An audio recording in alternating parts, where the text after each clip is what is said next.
Harka fuune daawwattoota keenyaa nageenyi keenya lafa jirtanitti sinaa dhaqqabu jennaa oduu isinitti himna.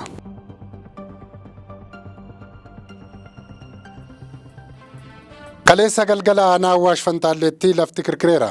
Hul'annaan isaa immoo magaalaa Finfinneetti dhaga'ameera. Itoophiyaatti kaleessa galgalaa kirkirri lafaa safartuun isaa reektar iskeelii 5.1 ta'ee mudateera. Kaleessa galgala akka lakkoofsa biyya kanaatti sa'aatii 3:53 irratti aanaa Awwaash Fantaallee keessatti kirkirri lafaa mudateera jedhan Yuunivarsiitii Finfinneetti qorataan ji'oofiiziksii saayinsii hawaa fi astiroonoomii Dr. Eliyaas Leewwii. Dr. Eliyaas Leewwii kirkirri lafaa kun aanaa Awwaash Fantaallee karaa bahaa ganda Saaburee gaarreen Fantaallee fi Daafeen jedhamu gidduutti bakka kanaan dura sochii wal fakkaataa mul'atee ture akka ta'edha kan isaan himan. Kirkirri lafaa sekoondii 9 tureef Finfinnee dabalatee naannolee biroottis akka dhaga'ame ibsaniiru. Haga ammaatti lammiileen Itoophiyaa 130 Maayinaamirraa gara biyyaatti deebi'aniiru jedha mootummaan. Lammiileen Itoophiyaa ji'ootaaf Maayinaamaaritti ugguramuun haala rakkisaa keessa turanii fi yeroof mooraa waraanaa Taayilaand keessa qubatanii dabalata 53 gara biyyaatti deebi'uu ministeerri dhimma alaa beeksiseera. Kaleessa lammiileen biyya kanaa 23 har'a ammoo lammiileen 30 walii gala lammiileen 53 guyyaa lamatti deebi'aniiru. Lammiileen Itoophiyaa gara biyyaatti deebifaman kunneen uggura Maayinaamaar keessaa bahuun mooraa waraanaa Taayilaand kan turan yoo ta'u gara biyya isaaniitti ka deebi'anis walta'iinsa daandii qilleensaa Itoophiyaa fi dhaabbilee miti mootummaa naannicha jiran ta'uun waliin akka ta'edha kan eerame. Haga ammaatti lammiileen Itoophiyaa uggura biyya Maayinaamaar keessaa bahuun mooraa waraanaa Taayilaand keessa turan marsaa jalqabaa fi lammaffaan 130 gara biyyaatti deebi'uu ministeerri dhimma alaa biyya kanaa ibseera. Ameerikaan oduun imbaasii Moqaadishoo keessaa baasaa jirti jedhu kijibadha jette. Oduun Ameerikaan hojjettoota imbaasii ishee Somaaliyaa keessaa baasaa jirti jedhu waan dhugaa miti jechuun imbaasichi ibsa baaseera. Sabaa himaaleen Somaaliyaa keessaa maqaa osoo hin dhahin dippiloomaatota irraan dhaga'e jechuun Ameerikaan sababa sodaa nageenyaatiin hojjettoota imbaasii ishee Moqaadishoo keessa jiran baasuu eegalteetti jedhanii gabaasaa turani.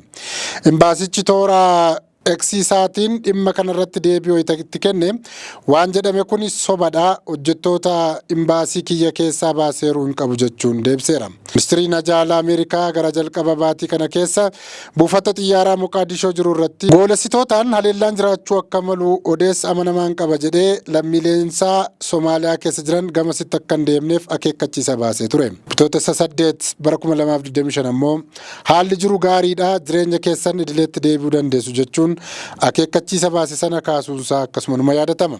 Ta'us Somaaliyaan ammallee biyya nageenya ishee amansiisaa ta'edha jedhamtee hin fudhatamne. Sodaan haleellaa goolessitootaa ukkaamsuu saamicha galaanarraa akkasumas sabatiinsa dhibuu fi dhukkubaatiin wal qabatee lammiileensaa gara Somaaliyaatti maluurraa of qusadhaa jedhee akeekkachiisni sadarkaa afraffaa kan ministeerichi baase ammallee hin kaane. Biyyoonni Awurooppaa humna waraanaa isaanii daran cimsachuun sochii eegalaniiru. Ameerikaan waliigaltee isaan waliin qabdu dhiisuu malti jedhameera. Ameerikaan waliigaltee nageenya waloo tiksuu fi gargaarsa waraanaa biyyoota Awurooppaa wajjin yeroo dheeraaf qabaachaa turte amma adda kutuuf yaadaa jirti. Pireezidaantiin ammaa Tiraamp miseensonni yoo baasii dabaluu baatan biyyi isaanii neetoo keessaa bahuuf akka dirqamtu deddeebisanii beeksisaniiru. Raashiyaan daangaa Yuukireen weerartee godina 5 irraa qabaachuu fi fudhachuun warra Awurooppaatti qorra naqeera. Tumsi waraanaa fi nageenya Ameerikaa wajjin qaban balaa jala galuufi humni Raashiyaa jabaataa jiraachuun biyyoota akka Poolaandii, Jarmanii, Faransaay, Ingilizii, Xaaliyaanii, Ispeenii fi warra Iskaandineeviyaatti sodaa naqeera. Kanaaf Awurooppaan mataa isaatti humna waraana isaa cimsachuun filannoo filmaata hin qabne akka ta'e hubatanii baay'ina loltoota isaanii guddifachuutti seenaa jiru. Erga waraana addunyaa lammaffaatii biyyoonni dhihaa Awurooppaa baay'een seera tajaajila loltummaa dirqisiisu hambisanii ture. Gariin isaanii amma waan kana deebisuuf seerri akka bahu taasisaa jiru. Poolaandiin seera gaheessi dhiiraa biyyattii hundi mooraa seenee leenjii waraanaa akka fudhatu dirqisiisu qopheessitee dhiyeenya kana caffeetti dhiyeessiteetti. Faransaayif Jarmaniin weerara Raashiyaa qolachuuf baajata waraana isaanii dabalanii dargaggoonni dirqiin leenjii loltummaa akka fudhatanii waraana galaniif sochiitti jiru. Ingiliziin akkuma Faransaay qacarrii loltummaa eegaltee jetteetti. Dhaabbanni yaada namoota walitti qabu kan Yuugoof jedhamu lammiileen Faransaay harki 68 ka Jaarman harki 58 ta'an dargaggoota waraanaa qopheessuun dafee akka eegalamu ni deeggaru jedheera. Ispeen keessatti immoo dhibbeentaa 53 ta'an fedhiin malee humnaan dargaggoota loltuu taasisuu ni balaaleffatu. Biyyoota akka Fiinlaand, Deenmaark, Noorweey, Tarkiyyee, Swiizerlaand, Awustiriyaa, Giriik, Qophiroosii fi Istooniyaa keessatti ammallee dargaggoonni yeroo murtaa'eef tajaajila loltummaa biyya isaaniif kennuun dirqamadha. Haleellaa qilleensaa Ameerikaan Yemen irratti raawwatteen namoonni 53 ajjeefaman jedhe Haawutiin. Ameerikaan haleellaa hidhattoota Haawutii irratti raawwatteen yoo xiqqaate namoonni 53 ajjeefamuun dhaga'ame. Ameerikaan hidhattoota Haawutii jedhaman kan Yemen keessa socho'aa jiran irratti haleellaa qilleensa irraa raawwatteen namoonni 53 du'anii 98 ammoo madaa'u isaanii humni waraanaa Haawutii ibseera. Ameerikaan haleellaa cimaa fi akkaan murteessaadha ka jette hidhattoota Haawutii Yemen keessaa irratti xiyyeeffachuu kan eegalte sanbata darbe bitootessa 15 bara 2025 ture.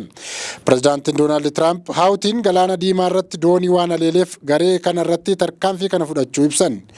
Ameerikaan hooggantoonni olaanoo hidhattoota Haawutii ajjeefamuu ibsitus gareen kun garuu kan hin mirkaneessine. Hoogganaan Haawutii Abdul Maalik Al-Haawutii Ameerikaan Yemen haleeluu itti fufti taanaan hidhattoonni isaanii galaana diimaa irratti dooniiwwan haleeluu akka itti fufan ibsani. Dubbii himaan Haawutii Anis Al-Asbahii daa'imman 5 fi dubartoota 2 dabalatee namoonni 53 haleellaa qilleensarraan Ameerikaan raawwatteen ajjeefamuu isaanii fi namoonni 98 ta'an ammoo haleellaa sanaan madaa'uu isaanii karaa toora X isaanii irratti barreessaniiru.